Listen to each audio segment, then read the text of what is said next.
Kini ka status junga COVID-19 state Meghalaya baru Indon sispa Arab Saudi lagi case di is kasil total kalong sispa total sispa ki BSF kalong kendai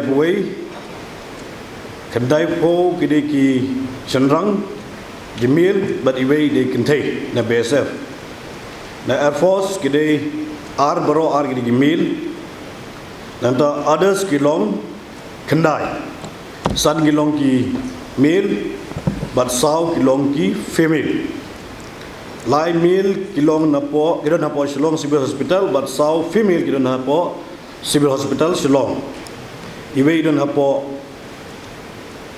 Negrim iwe idon napo Military Hospital yang ta po Riboy District total khatsanmut. In Riboy District we have 15 active cases, 9 male and 6 female.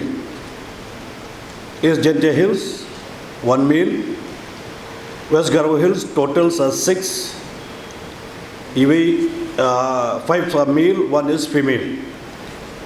East Gentia Hills gidon tang iway Senrang, West Garwa Hills gidon in Riungut san gi Senrang iway kentai.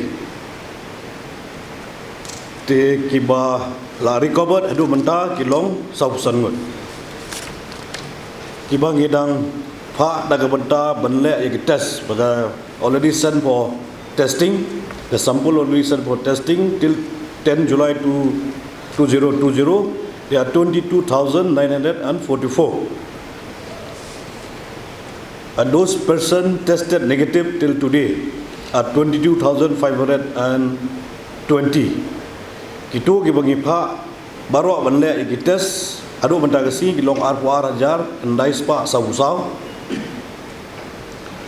kiba long negative adu mentagasi kilong arpuar ajar san spa arpo kaba result kaba gidangap adu mentagasi kilong arspa san pulai. The result we still awaited. There are 253. This is the latest update of the COVID-19 in the state of Meghalaya. Bon.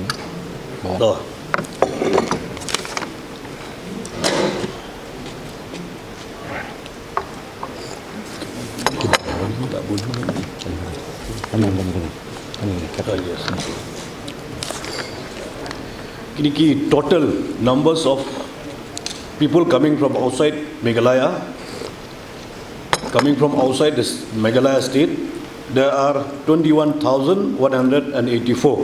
Kitu kibuan na Shabar jongka Meghalaya jungi, jongka kibuan sipo Meghalaya, kibuan na bar, kilong baro, arpu hajar,